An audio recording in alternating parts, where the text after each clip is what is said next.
Brooksaw Antiques here. Today we have this 1959 Smith-Corona Galaxie vintage portable typewriter. I'm going to show you how to use the functions and make sure they all work.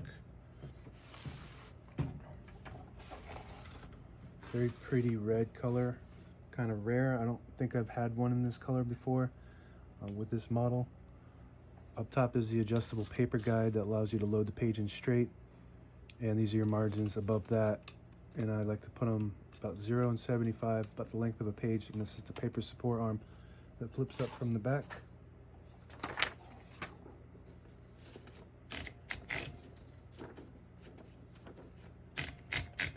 And this is the paper bell that sits on top of the page to hold it down.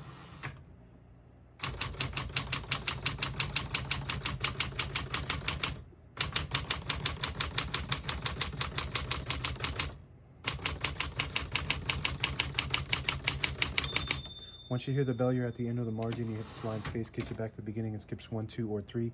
Right now we have it on single, but if you want double, you just flip the switch back, which is behind the line space. And there's a 1, 2, and a 3 back there. When you have it on 2, it skips 2. When you have it on 3, it skips 3.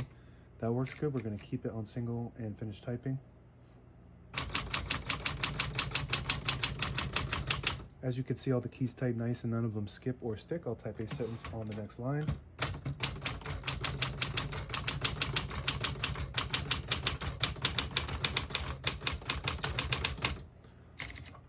Very nice typing machine. This model is very popular, the Galaxie, and the print looks really good. Very fun and easy to type on, very comfortable, and the color is really pretty.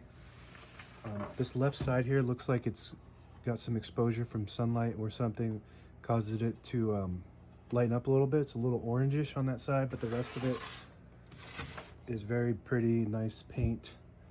Looks like it was kept in very good condition over the years.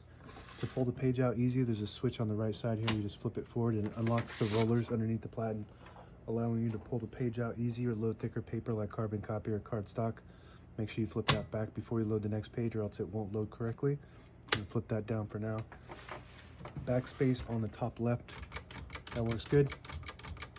Got a shift on each side and a shift lock on the left. To clear that, just hit the shift button again. And tab on the top right. So we'll go to the beginning of the carriage and we'll hit the tab button and it stops at the spot that it's set. To clear it, there's a CL on the right side here.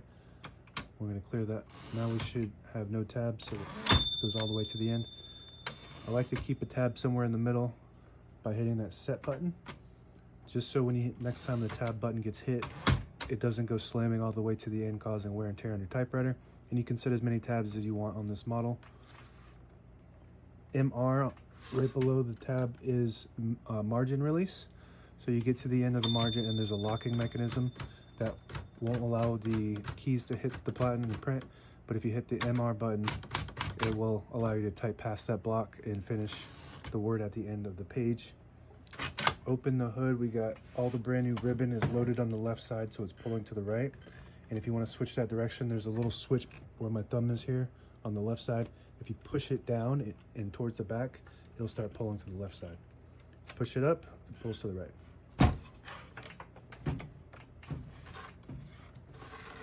Carriage lock is on the right side here. You lift it up and it'll release the carriage and lock in the middle. So when you have it in the case, it lines right up with the edge of the case so it doesn't bounce around, and it protects the escapement, which is the gears that allow the carriage to move when you're typing and stop. And if you break those gears, you're going to be in big trouble and really hard to fix. These are your carriage release levers. The one flaw in this model, and they kept it for years and years for some reason, but these are made out of plastic and they easily break. So you want to be careful when you're putting this in and out of the case. But these two are in good condition. They work really good. And when you pull out this there's a little lever, you pull this out, it'll disable the spacing when you turn the knob so you can get to an exact spot on the page. When you push it in, you get those clicks. Each one of those clicks is one space. And the same concept with this lever right inside here. If you push it down, it'll disable the spacing when you turn the knob so you can get to an exact spot. You flip it back and you get those clicks. Each one of those clicks is a space. And that's it. Now available on eBay or Etsy. Search Brooksaw Antiques.